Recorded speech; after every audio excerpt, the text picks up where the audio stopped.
சகோதர சகோதரிகளும் எனது சொந்தங்கள் அனைவருக்கும் வணக்கம். இப்போ பார்த்தீங்கன்னா கரூரில் 27ஆம் தேதி சனிக்கிழமை பார்த்தீங்கன்னா நம்ம தாவேக தலைவர் அவர்கள் ஒரு பிரச்சாரம் மேற்கொண்டிருந்தார். அதில் பார்த்தீங்கன்னா 39-40 மேலே உயிர்கள் பலியாகிக்கிட்டு இருக்காங்க, 58 பேருக்கு கவலைக்கிடமாக இருக்காங்கன்னு சொன்னாங்க. இது பார்த்தீங்கன்னா எதிர்பாராத நடந்த விபத்து, கூட்ட நெரிசல் அப்படின்னு வதந்தியை கிளப்புறாங்க.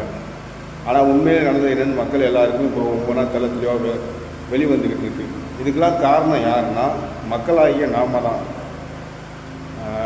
ஒரு 100க்கு 200க்கு ஒரு 500க்கு ஆசைப்பட்டு ஒரு சின்ன சின்ன தப்பு பண்ணுறோம். கடைசியில் அவங்க பெரிய தப்பை பண்ணிவிட்டு 10 லட்சம் கொடுத்து அமைக்கிறாங்க. கள்ளக்குறிச்சியிலேருந்து இப்போ வரைக்கும் ஒரு 10 லட்சம் கொடுத்தா இவங்க இந்த பிரச்சனையை மறந்துடுவாங்க அப்படின்னு தெரிஞ்சு போச்சு. எந்த பொருள் எடுத்தாலும் 10 ரூபா மாதிரி எந்த உயிரை கொண்டாலும் 10 லட்சம் அறிவிக்கிறாங்க. இது எப்படி இருக்குது தெரியுமா? எப்படி இருக்குது தெரியுமா? அந்த கைக்கூலிகளை விட அதுக்கு துணை போகிறது யாருன்னா நம்ம சொந்தங்கள். அதாவது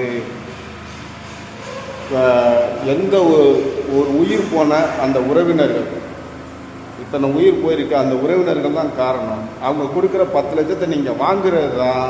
நம்ம என்ன தப்பு பண்ணாலும் இவனுங்க 10 லட்சத்தை வாங்கிட்டு அமைதியாக இருந்துக்கிடுவானுங்க, நான் நீலி கண்ணீர் வடிப்பானுங்க, மீடியா வரும்போது நீலி கண்ணீர் வடித்து நம்ம தப்பிச்சுக்கலாம் அப்படிங்கிற ஒரு தைரியத்தில் திரும்ப திரும்ப தப்பு பண்ணிக்கிட்டு இருக்காங்க.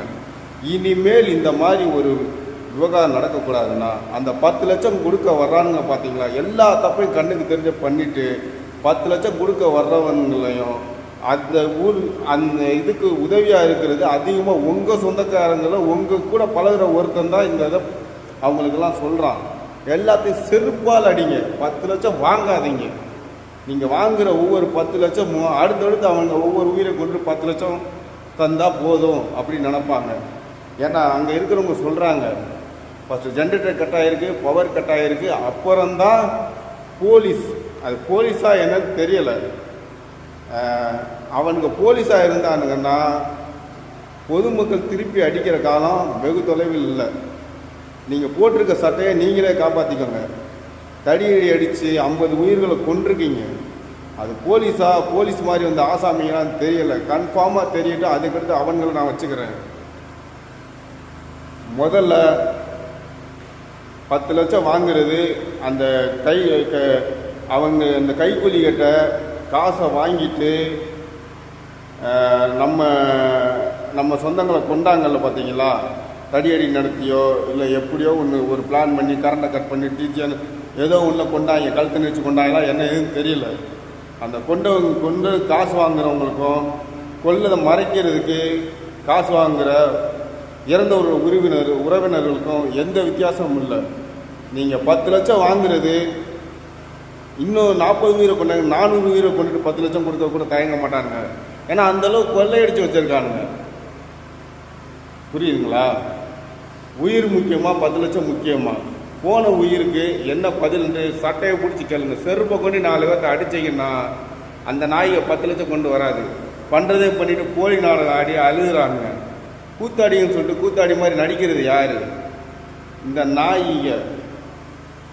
அதாவது எவன் பேரை நான் சொல்லி பேச விரும்பலை. வெளிநாடு பயணம் போகிறானுங்களாம், திரும்ப வந்துடுறானுங்களாம். இவனுங்க பயணம் எதுக்கு போகிறாங்கன்னு யாருக்கு தெரியும்? இவன்களாம் ஒரு பயணம் போகிற மாதிரி உருவாக்குறாங்க. அங்கேருந்து 18 வந்த மாதிரி இருப்பாங்க. ஒருத்தன் பக்கத்திலே இருந்துட்டு 10 ரூபாக்காரன் பக்கத்திலே இருந்துட்டு ஸ்பாட்டுக்கு வர்றான். எல்லாமே முன்கூட்டியே கடவுள் மாதிரி. இவங்கெல்லாம் கடவுளே இல்லையா? ஆனால் கடவுள் மாதிரி எல்லாத்தையும் கவனிக்கிறானுங்க. மக்கள் நம்ம திருந்தலைன்னா இவங்க என்ன தப்பு பண்ணிக்கிட்டே இருப்பானுங்க. நீங்கள் எந்த கட்சிக்கு வேணால் ஆதரவு தெரியுங்க. இந்த மாதிரி சம்பவம் பண்ண இவங்களை இந்த தடவை வேறு இருக்கும். நீங்கள் எந்த கட்சிக்கு வேணால் ஆதரவு தெரியுங்க, எனக்கு அதை பற்றி கவலை இல்லை. இவங்களை அடிக்கிற அடி நேபாளத்தை விட கொடுமையாக இருக்கணும். இதுக்கு நம்ம அத்தனை பேர் நம்ம விழுத்துக்கொள்ளணும். நமக்கு ஃபஸ்ட்டு எதிரி நம்ம சொந்தத்திலே இருப்பான். இவங்க கைக்கூலியாக வச்சுருக்காங்க. அவங்களை கண்டுபிடிச்சி அடிக்கிறதில்ல அவங்க திரும்பணும். இல்லைன்னா இவங்க மொத்த 10 ரூபாக்காரலாம் வீடு ஊந்து அடிக்கலாம், தப்பே இல்லை. அவன் அந்தளவுக்கு அராஜகம் பண்ணியிருக்கான். பண்ணுறதை பண்ணிவிட்டு 10 லட்சத்தை கொடுத்து ஏமாத்துறான். மக்கள் நீங்கள் ஒரு முடிவு எடுங்க. ஓரணியில் ஒரு குடும்பத்தை விரட்டவும்.